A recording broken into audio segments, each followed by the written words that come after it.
Break के बाद एक बार फिर से स्वागत है आप सभी का। तो 24 और 25 फरवरी यानी कि आज और कल जीआईएस का आयोजन और ऐसे में तमाम इन्वेस्टर्स वहां पहुंच रहे हैं। फिलहाल अभी की तस्वीरें आपको दिखाएंगे। तो पीएम नरेंद्र मोदी पहुंचे हुए हैं, सीधी तस्वीरें।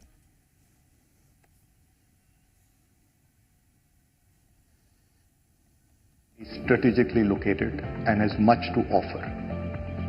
It has rich natural resources. It's an agriculture powerhouse. The state has witnessed tremendous transformation in the agriculture sector over several years. And now we are seeing a growing presence of industry in the state in many sectors. Under the dynamic leadership of the Honorable Chief Minister, Dr. Mohan Yadav ji, the state is ushering in a new paradigm of socio-economic progress. Industry is truly encouraged by the interventions in the state. नमस्ते आदरणीय प्रधानमंत्री जी, मुख्यमंत्री जी, यहाँ उपस्थित सभी मित्रों।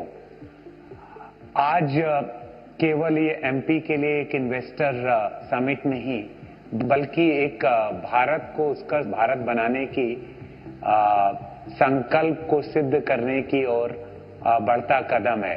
Avaada group के लिए मध्य प्रदेश केवल देश का हृदय नहीं, बल्कि हमारे हर टीम मेंबर के लिए उनका हृदय भी ये है, क्योंकि यहाँ पे हमको पहली बार एशिया का सबसे लार्जेस्ट प्रोजेक्ट 2013 में लगाने का मौका मिला, जो विश्व का सेकंड लार्जेस्ट प्रोजेक्ट था, और उसको स्वयं माननीय प्रधानमंत्री जी ने देश को समर्पित किया था।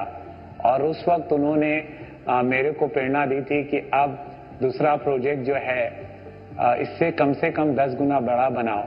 और आज उनके आशीर्वाद से अवादा ग्रुप ये संकल्प लेता है कि वो 50 गुना बड़ा प्रोजेक्ट और 8000 मेगावाट का सोलर विंड पंप्ड स्टोरेज और बैटरी का प्रोजेक्ट मालवा बुंदेलखंड क्षेत्र में लगाएगा। और ये सारे project Avaada group central government की डिफरेंट बिडिंग एजेंसी से जीत चुका है, और आईएसटीएस नेटवर्क के थ्रू ये ऊर्जा पूरे भारत की ऊर्जा को हरित ऊर्जा करने में सफल होगी। और जैसा कि अपने सनातन धर्म में सिखाया है कि जो पाना है उसको देखना चालू कर देना चाहिए, और जब तक हम उसको देख नहीं सकते, हम उसको अचीव नहीं कर सकते। तो अगर यहाँ मौजूद सभी मंत्रीगण, अधिकारीगण और सभी जनता ये विश्वास करने लगे कि मध्य प्रदेश की इकोनॉमी 150 बिलियन डॉलर से $500 बिलियन नेक्स्ट 10 वर्षों में हो जाएगी, तो ये संभव है, ये संकल्प सिद्ध हो जाएगा। और प्रधानमंत्री जी का जो सपना है भारत को उत्कर्ष और विकसित भारत बनाने का, उसमें मध्य प्रदेश एक अहम भूमिका निभा पाएगा। अवादा ग्रुप मध्य प्रदेश के ग्रोथ में फुल्ली कमिटेड है। हम यहाँ पे हजारों जॉब को क्रिएट करेंगे और 50,000 करोड़ के निवेश से 8000 मेगावाट का सोलर विंड पंप्ड स्टोरेज और बैटरी प्रोजेक्ट लगाएंगे। जय हिंद, जय मध्य प्रदेश। नमस्कार। बड़ा ही हर्ष का विषय है कि भोपाल में ग्लोबल इन्वेस्टर समिट 2025 हो रहा है। हमारी मध्य प्रदेश सरकार, जिसके मुखिया श्रीमान मोहन यादव साहब हैं, जो हमारे मुख्यमंत्री हैं, उनके मार्गदर्शन में ग्लोबल इन्वेस्टर समिट हो रहा है। हम मध्य प्रदेश वासी ग्लोबल इन्वेस्टर समिट करके बहुत खुश हैं। हमारा सागर ग्रुप मध्य प्रदेश में काम कर रहा है, जिसमें भोपाल हमारा सेंटर है। हम 5 सेक्टर्स में काम कर रहे हैं: रोटी, कपड़ा, मकान, स्वास्थ्य एवं शिक्षा, जिसमें से टेक्सटाइल हमारा सबसे बड़ा सेक्टर है। इंटीग्रेटेड टेक्सटाइल मिल है, जिसमें हम ग्रीन एनर्जी का भी उपयोग करते हैं। सोलर एनर्जी के हमने काफ़ी पैनल लगाए हुए हैं। हम करीब 12 मेगावाट बिजली सोलर से बना रहे हैं, और हम 5 लाख यूनिट बिजली डेली कंज्यूम करते हैं। मैं ये बात इसलिए बता रहा हूँ, मध्य प्रदेश में पावर की कोई कमी नहीं है, पानी की कोई कमी नहीं है, मैन पावर की कोई कमी नहीं है। हमारे यहाँ करीब 8000 स्टाफ काम कर रहा है, जिसमें से 60% महिलाएं हैं। हमारी सरकार, जिसके मोहन यादव साहब मुखिया हैं, पूरी तरह से हम इंडस्ट्रियलिस्ट का संरक्षण करती है, हमें सपोर्ट करती है और हमें आगे बढ़ने में मदद करती है। सेंट्रल गवर्नमेंट भी माननीय प्रधानमंत्री जी मोदी जी के मार्गदर्शन में मध्य प्रदेश का एवं पूरे देश का मार्गदर्शन कर रही है। और जैसा कि अभी पिछले दिनों में भारत टेक्स में मोदी जी गए थे और उन्होंने कहा था कि हमारा टेक्सटाइल का जो एक्सपोर्ट है वो 3 लाख करोड़ का है, जिसे हमने 9 लाख करोड़ तक 2030 में ले जाना है। तो मैं सागर ग्रुप की तरफ से उन्हें आश्वस्त करना चाहता हूं कि आने वाले समय में हम करीब 2-2.5 हजार करोड़ का और इन्वेस्टमेंट करेंगे और 2030 तक हमारा जो भी टर्नओवर है उसको 3 गुना करने की कोशिश करेंगे। अभी फिलहाल हम करीब 35 देशों में एक्सपोर्ट कर रहे हैं।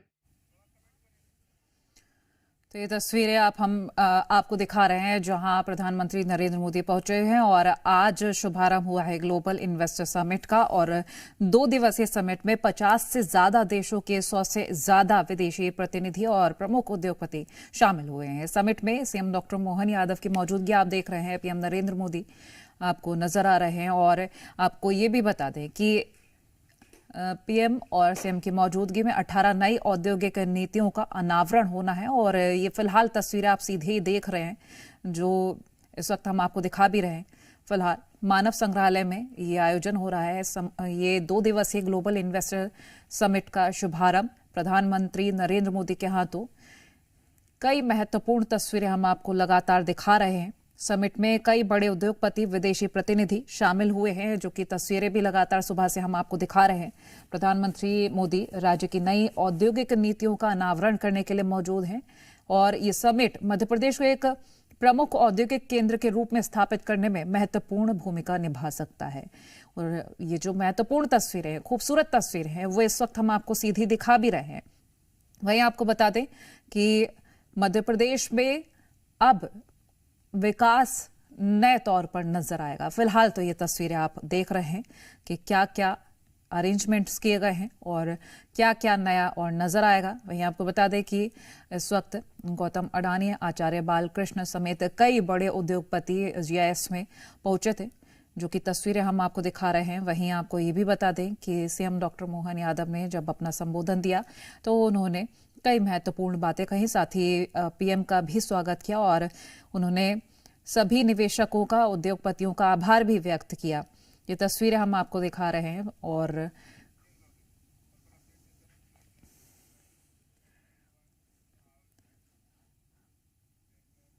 जीआईएस से जुड़ी हर पल के अपडेट्स आपसे साझा करते रहेंगे। फिलहाल रुक रहे हैं ब्रेक के लिए।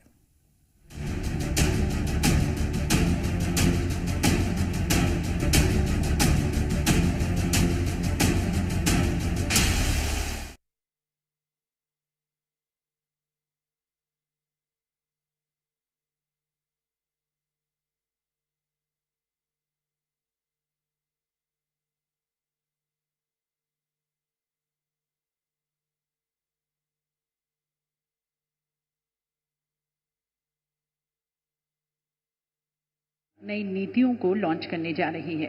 माननीय प्रधानमंत्री जी, आपसे निवेदन है कि आप अपने कर कमलों द्वारा इन नीतियों का शुभारंभ करें, रिमोट का बटन दबाकर, और मध्य प्रदेश की औद्योगिक क्रांति की लौ को और प्रज्वलित करें।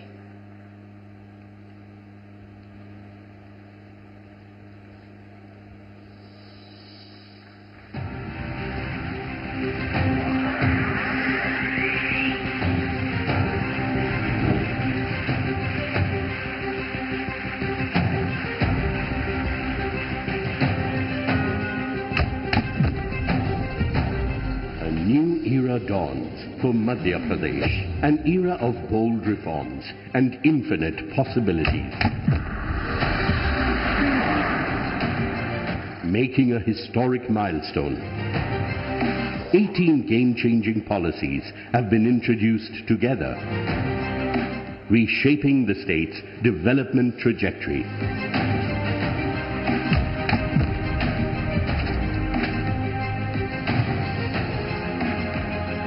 Each designed to fuel progress and unlock infinite possibilities.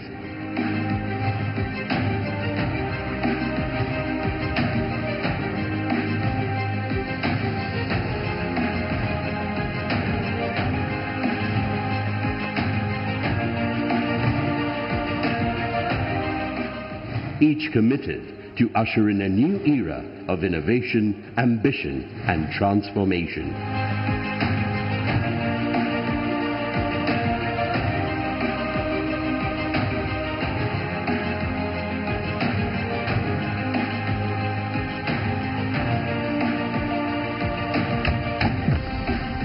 Madhya Pradesh empowers enterprises with ease of doing business in an ecosystem that enables business setup in just 30 days.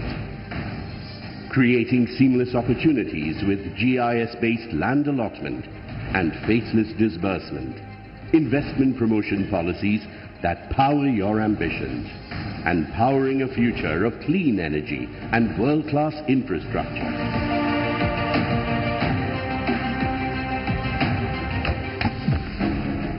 Inspired by the visionary leadership of Prime Minister Narendra Modi under the proactive governance of Chief Minister Dr. Mohan Yadav, Madhya Pradesh is setting new benchmarks with policies that invigorate industries, inspire innovation and ignite economic growth.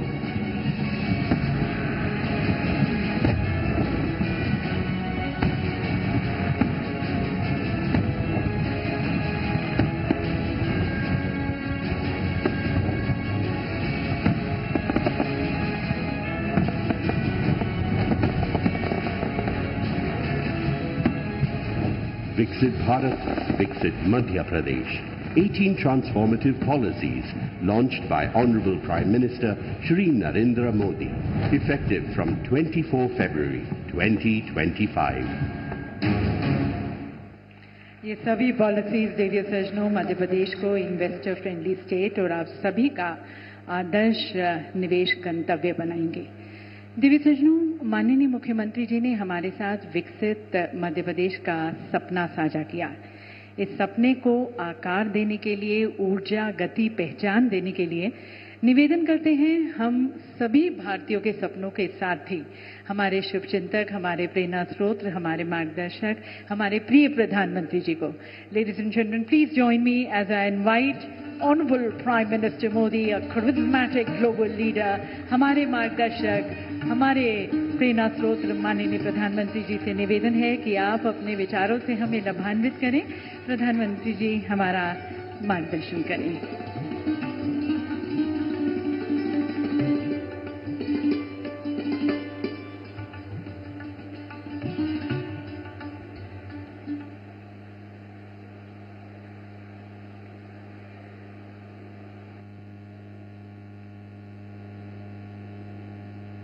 कार्यक्रम में उपस्थित मध्य प्रदेश के governor Shri Mangubhai Patel, मुख्यमंत्री श्री मोहन यादव जी, अन्य सभी महानुभाव, देवी और सज्जनों, सबसे पहले तो मुझे यहां आने में विलंब हुआ, इसके लिए आप सबकी क्षमा चाहता हूं। विलंब इसलिए हुआ क्योंकि कल जब मैं यहां पहुंचा तो एक बात ध्यान में आई कि आज 10वीं और 12वीं के छात्रों की एग्जाम है और उसका समय और मेरा राजभवन से निकलने का समय क्लैश हो रहा था और उसके कारण संभावना थी कि सिक्योरिटी के कारण अगर रास्ते बंद हो जाए तो बच्चों को एग्जाम देने के लिए जाने में कठिनाई हो जाए और ये कठिनाई न हो, बच्चे सब एक बार अपने एग्जामिनेशन सेंटर पर पहुंच जाए, उसके बाद ही मैं राजभवन से निकलूं, ऐसा मैंने सोचा। उसके कारण मैंने निकलने में ही 15-20 मिनट लेट कर दिया और उसके कारण आप लोगों को जो असुविधा हुई, इसके लिए मैं फिर से एक बार क्षमा मांगता हूं। साथियों, राजा भोज की इस पावन नगरी में आप सभी का स्वागत करना मेरे लिए गर्व की बात है। यहां इंडस्ट्री से विभिन्न सेक्टर्स के अनेक साथी आए हुए हैं। विकसित मध्य प्रदेश से विकसित भारत की यात्रा में आज का ये कार्यक्रम बहुत ही अहम है। इस भव्य आयोजन के लिए मैं मोहन जी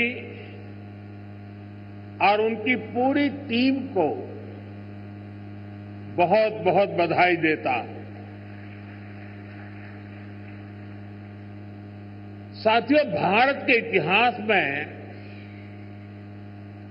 ऐसा अवसर पहली बार आया है जब पूरी दुनिया भारत के लिए इतनी ऑप्टिमिस्टिक है। पूरी दुनिया में चाहे सामान्य जन हो, अर्थनीति के एक्सपर्ट्स हो, विभिन्न देश हो या फिर इंस्टीट्यूशंस, सभी को भारत से बहुत आशाएं हैं। पिछले कुछ हफ्तों में जो कमेंट्स आए हैं वो भारत में हर इन्वेस्टर का उत्साह बढ़ाने वाले हैं। कुछ दिन पहले ही वर्ल्ड बैंक ने कहा है भारत आने वाले सालों में ऐसे ही दुनिया की फास्टेस्ट ग्रोइंग इकोनॉमी बना रहेगा।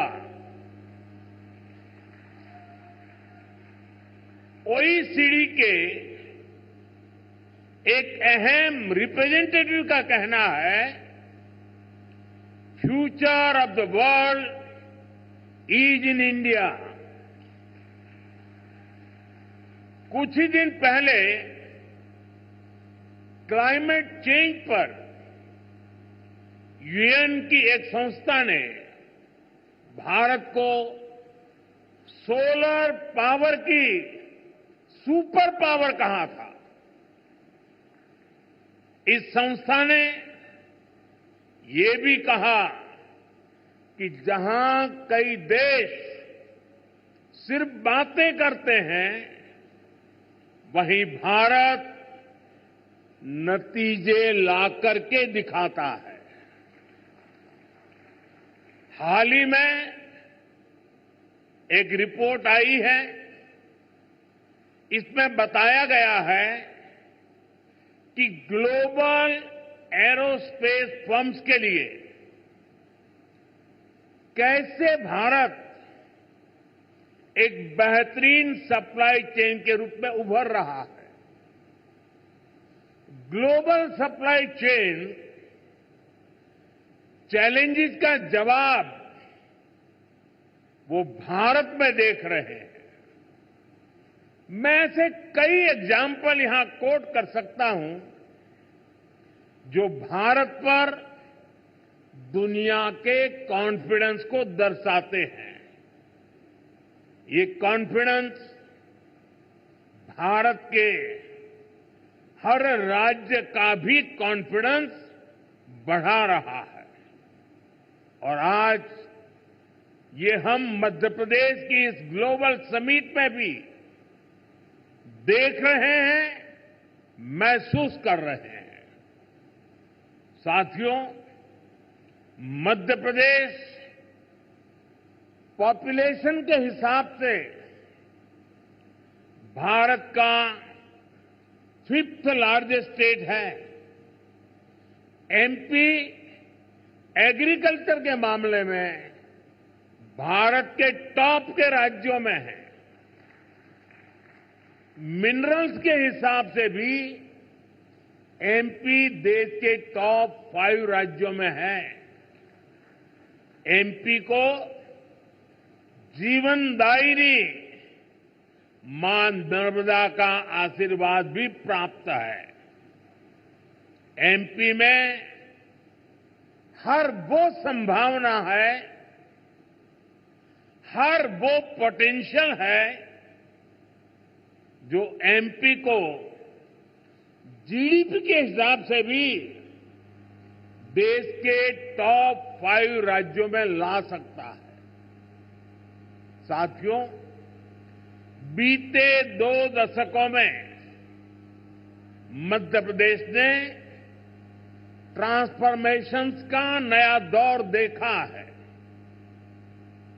एक समय था जब यहां बिजली, कुछ ही दिन पहले क्लाइमेट चेंज पर यूएन की एक संस्था ने भारत को सोलर पावर की सुपर पावर कहा था। इस संस्था ने ये भी कहा कि जहां कई देश सिर्फ बातें करते हैं, वहीं भारत नतीजे ला करके दिखाता है। हाल ही में एक रिपोर्ट आई है, इसमें बताया गया है कि ग्लोबल एरोस्पेस फर्म्स के लिए कैसे भारत एक बेहतरीन सप्लाई चेन के रूप में उभर रहा है। ग्लोबल सप्लाई चेन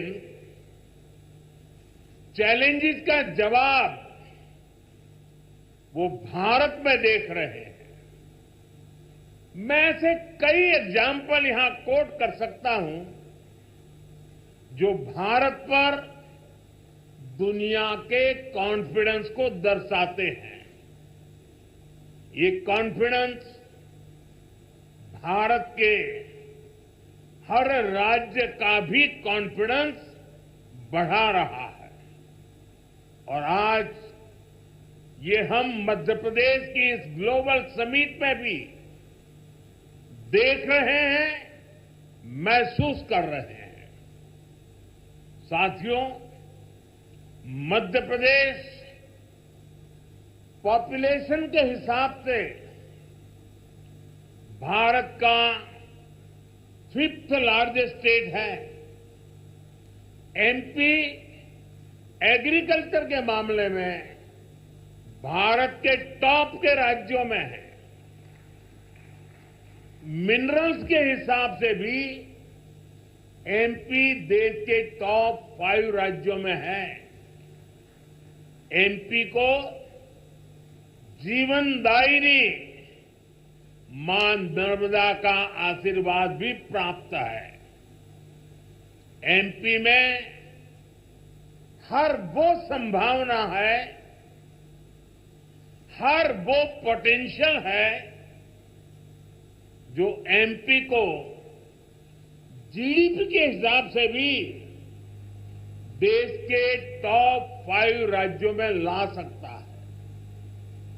साथियों, बीते 2 दशकों में मध्य प्रदेश ने ट्रांसफॉर्मेशंस का नया दौर देखा है।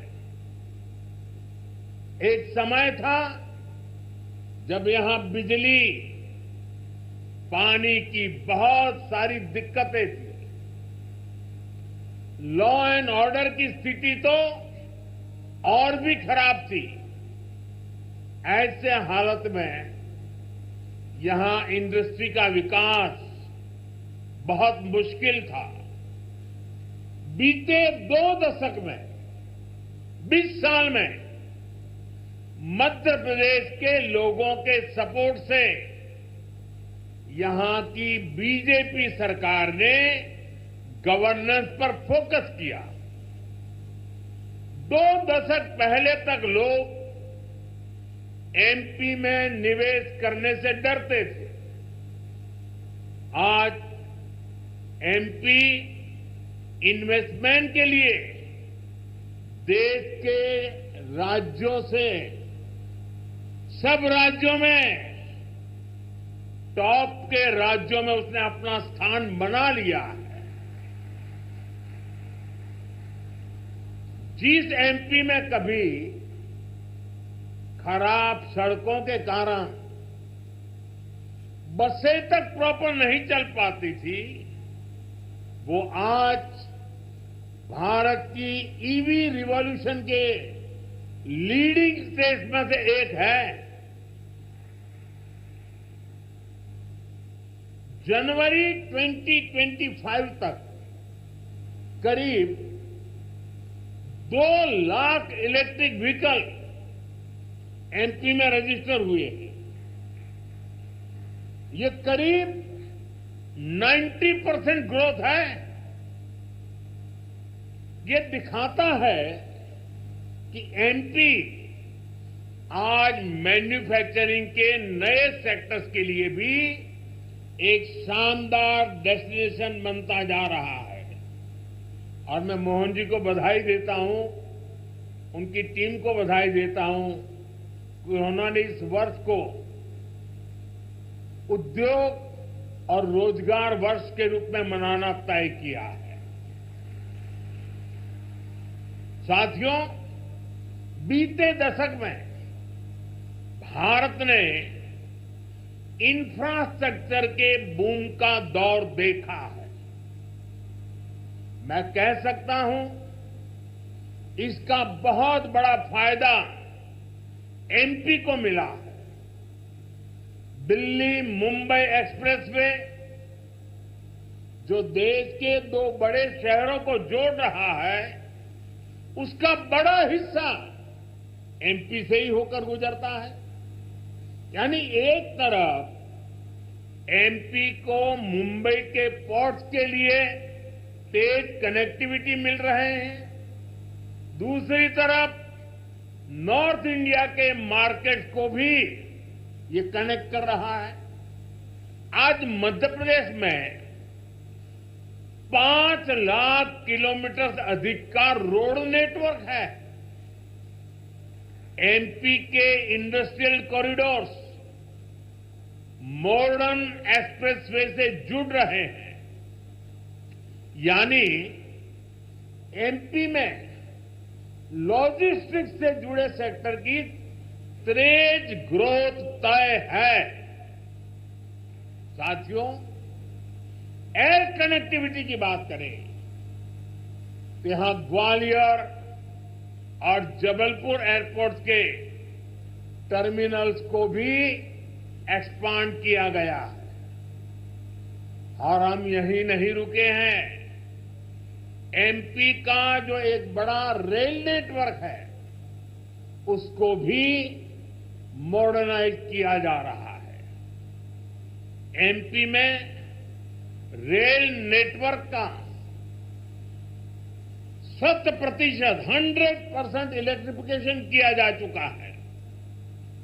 भोपाल के रानी कमलापति रेलवे स्टेशन की तस्वीरें आज भी सबका मन मोह लेती है।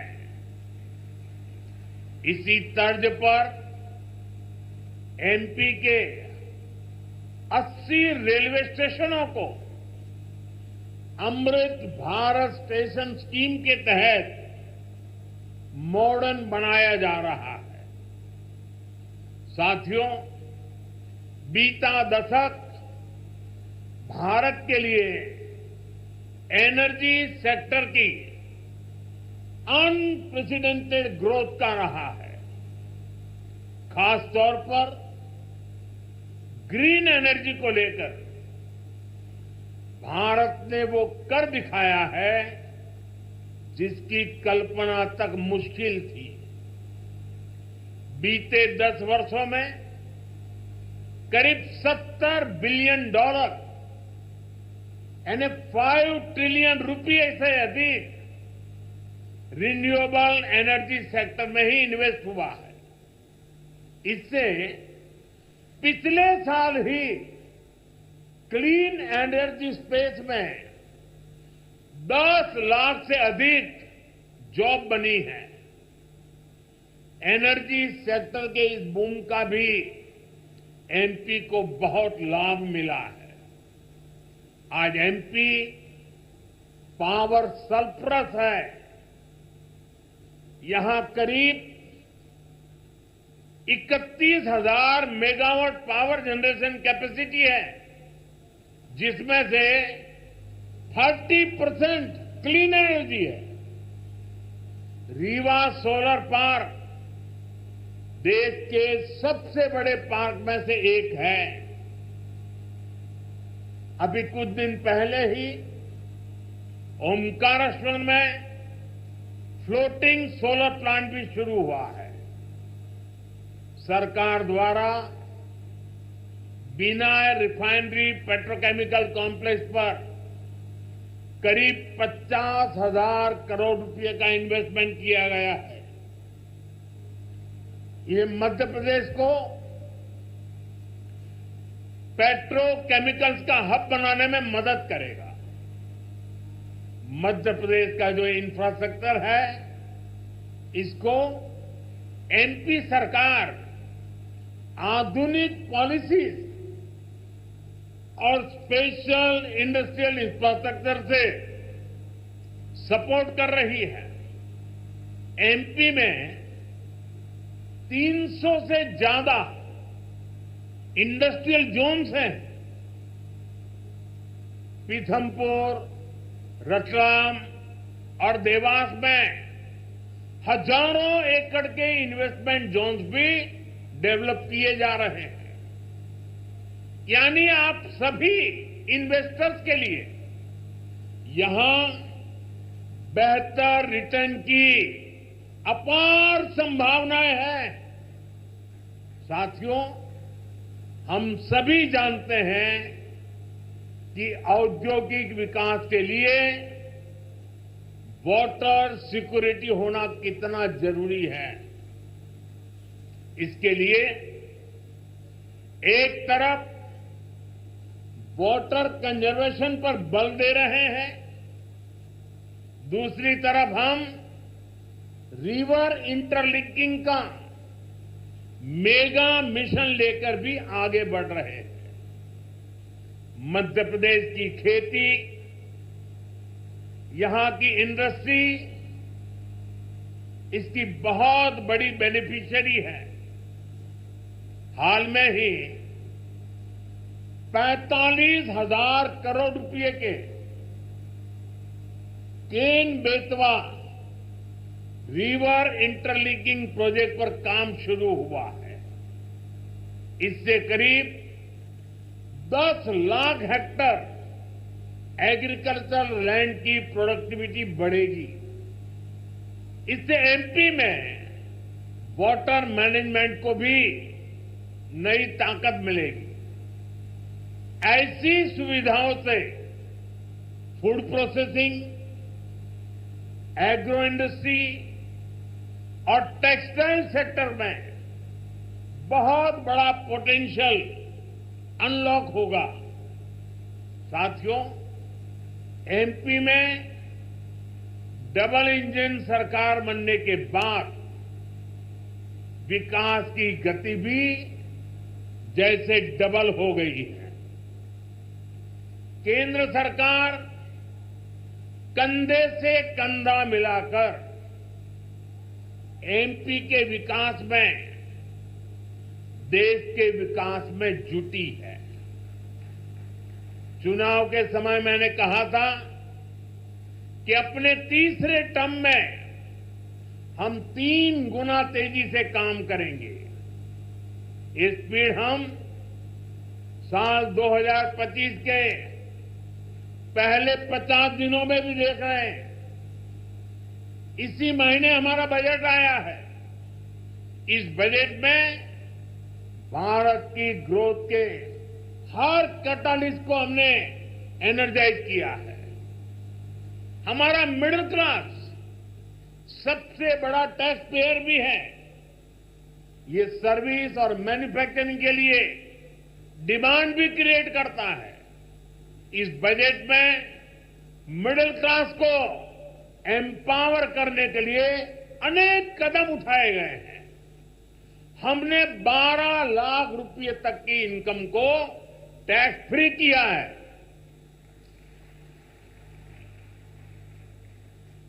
टैक्स स्लैब्स को रिस्ट्रक्चर किया। बजट के बाद आरबीआई ने भी ब्याज दरें घटाई हैं। साथियों, बजट में लोकल सप्लाई चेन के निर्माण पर बल दिया गया है ताकि मैन्युफैक्चरिंग में हम पूरी तरह से आत्मनिर्भर हो सके। एक समय था जब एमएसएमई के सामर्थ्य को पहले की सरकारों ने सीमित करके रखा था। इसके कारण भारत में लोकल सप्लाई चेन उस लेवल पर विकसित नहीं हो पाई। आज हम प्रायोरिटी के आधार पर MSME led local supply chain का निर्माण कर रहे हैं। इसके लिए एमएसएमई की डेफिनेशन को और सुधारा गया है। एमएसएमईज को क्रेडिट लिंक इंसेंटिव दिए जा रहे हैं। एक्सेस टू क्रेडिट आसान बनाया जा रहा है। वैल्यू एडिशन और एक्सपोर्ट के लिए भी सपोर्ट बढ़ाया जा गया है। साथियों, बीते एक दशक से नेशनल लेवल पर हम एक के बाद एक बड़े रिफॉर्म्स को गति दे रहे हैं। अब स्टेट और लोकल लेवल पर भी रिफॉर्म्स को एनकरेज किया जा रहा है। मैं आपके बीच स्टेट डीरेगुलेशन कमीशन की चर्चा जरूर करना चाहता हूं, जिसके विषय में बजट में बात हुई है। हम राज्यों के साथ निरंतर बातचीत कर रहे हैं। राज्यों के साथ मिलकर बीते वर्षों में हमने 40,000 से ज्यादा कंप्लायंसेस को कम किया है। बीते सालों में ऐसे 1500 कानूनों को खत्म किया गया है जो अपना महत्व खो चुके थे। हमारा मकसद यही है कि ऐसे रेगुलेशंस की पहचान हो जो ईज ऑफ डूइंग बिजनेस के रास्ते में रोड़ा है। डीरेगुलेशन कमीशन राज्यों में इन्वेस्टमेंट फ्रेंडली रेगुलेटरी इकोसिस्टम बनाने में मदद करेगा। साथियों, बजट में ही हमने बेसिक कस्टम ड्यूटी स्ट्रक्चर को भी सिंप्लीफाई किया है। इंडस्ट्री के लिए जरूरी कई इनपुट्स पर रेट्स कम किए हैं। कस्टम केसेस की असेसमेंट के लिए भी एक टाइम लिमिट तय की जा रही है। इसके अलावा नए सेक्टर्स को प्राइवेट एंटरप्रेन्योरशिप के लिए इन्वेस्टमेंट के लिए खोलने का दौर भी जारी है। इस वर्ष हमने nuclear energy, bio manufacturing, critical minerals की प्रोसेसिंग, लिथियम बैटरी की मैन्युफैक्चरिंग, ऐसे अनेक नए एवेन्यूज इन्वेस्टमेंट के लिए ओपन किए गए हैं। ये सरकार के इंटेंट और कमिटमेंट को दिखाता है। साथियों, भारत के विकसित भविष्य में 3 सेक्टर्स की बहुत बड़ी भूमिका रहने वाली है। ये तीनों सेक्टर्स करोड़ों नई जॉब क्रिएट करने वाले हैं। ये सेक्टर्स हैं टेक्सटाइल, टूरिज्म और टेक्नोलॉजी। आप टेक्सटाइल के सेक्टर को ही देखें तो भारत कॉटन, सिल्क, पॉलिएस्टर और विस्कोस का दूसरा सबसे बड़ा प्रोड्यूसर है। भारत का टेक्सटाइल सेक्टर करोड़ों लोगों को रोजगार देता है। भारत के पास टेक्सटाइल से जुड़ी एक पूरी ट्रेडिशन भी है, स्किल भी है और एंटरप्रेन्योरशिप भी है। और मध्य प्रदेश तो एक प्रकार से भारत की कॉटन कैपिटल है। भारत की करीब 25% organic cotton supply Madhya Pradesh से ही होती है। मध्य प्रदेश मलबरी सिल्क इसका भी देश का सबसे बड़ा प्रोड्यूसर है। यहां की चंदेरी और माहेश्वरी साड़ियां बहुत पसंद की जाती हैं। इन्हें जीआई टैग दिया जा चुका है। इस सेक्टर में आपका इन्वेस्टमेंट यहां के टेक्सटाइल को ग्लोबली अपनी छाप छोड़ने में बहुत मदद करेगा। साथियों, भारत ट्रेडिशनल टेक्सटाइल के अलावा नए एवेन्यूज भी खोज रहा है। एग्रो टेक्सटाइल, मेडिकल टेक्सटाइल और जियो टेक्सटाइल, ऐसे टेक्निकल टेक्सटाइल को हम बढ़ावा दे रहे हैं। इसके लिए नेशनल मिशन शुरू किया गया है। इसे बजट में भी हमने प्रोत्साहन दिया है। आप सभी सरकार की पीएम मित्र स्कीम से भी परिचित हैं। देश में टेक्सटाइल सेक्टर के लिए ही 7 बड़े टेक्सटाइल पार्क बनाए जा रहे हैं। इनमें से एक मध्य प्रदेश में भी बन रहा है। ये टेक्सटाइल सेक्टर की ग्रोथ को नई बुलंदी देने वाला है। मेरा आग्रह है कि आप टेक्सटाइल सेक्टर के लिए घोषित पीएलआई स्कीम का भी जरूर फायदा उठाएं। साथियों, टेक्सटाइल की तरह ही भारत अपने टूरिज्म सेक्टर में भी नए आयाम जोड़ रहा है। कभी एमपी टूरिज्म का एक कैंपेन होता था, एमपी अजब भी है, सबसे गजब भी है। यहां एमपी में नर्मदा जी के आसपास के स्थानों का, आदिवासी क्षेत्रों में टूरिज्म इंफ्रास्ट्रक्चर का बहुत अधिक विकास हुआ है। यहां कितने ही सारे नेशनल पार्क्स हैं। यहां हेल्थ एंड वेलनेस से जुड़े टूरिज्म के लिए भी अपार संभावनाएं हैं।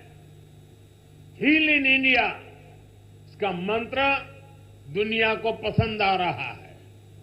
हेल्थ एंड वेलनेस के क्षेत्र में भी इन्वेस्टमेंट के लिए अपॉर्चुनिटीज लगातार बढ़ रही है। इसलिए हमारी सरकार इसमें पब्लिक प्राइवेट पार्टनरशिप को एनकरेज कर रही है। भारत की ट्रेडिशनल ट्रीटमेंट को, आयुष को भी बहुत बड़े लेवल पर प्रमोट किया जा रहा है।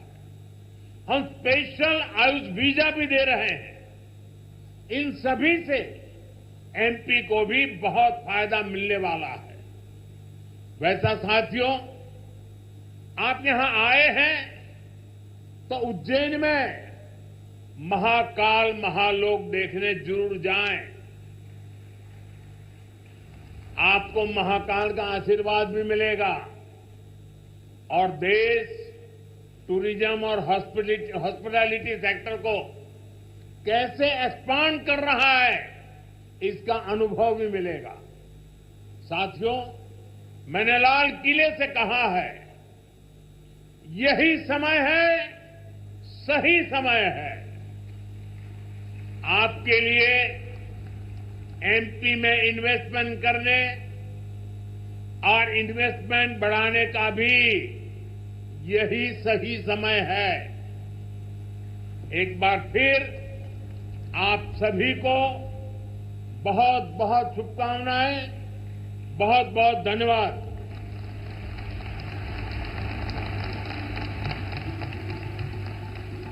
बहुत बहुत धन्यवाद माननीय प्रधानमंत्री जी, आपके प्रेरणादायक संदेश के लिए, हमारे निवेशकों के लिए, हमारे विकास को दिशा देने के लिए, मध्य प्रदेश के लिए विशेष आशीर्वाद के लिए।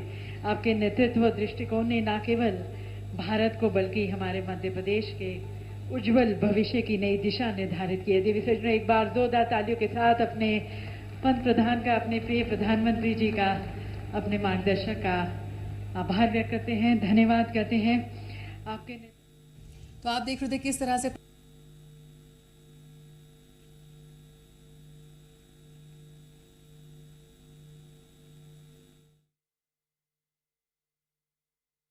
उन्होंने पीएम नरेंद्र मोदी को आप सुन रहे थे, जहां उन्होंने सीएम डॉक्टर मोहन यादव की तारीफ की और उन्होंने कहा कि देश का विकास मध्य प्रदेश से होकर गुजर रहा है। अब से कुछ वक्त पहले की जब उन्होंने बात की, कुछ सालों पहले की बात की, तो उन्होंने साफ तौर पर कहा कि तब का वक्त कुछ और था और आज का वक्त कुछ और है। मध्य प्रदेश में किसान की एक अलग पहचान है और मध्य प्रदेश देश में एक कृषि प्रधान प्रदेश के रूप में उभर रहा है और साथ ही देश में विकास की जो रहा है वो मध्य प्रदेश से होकर गुजर रही है। रुक रहे हैं एक ब्रेक के लिए, जल्द हाजिर होंगे।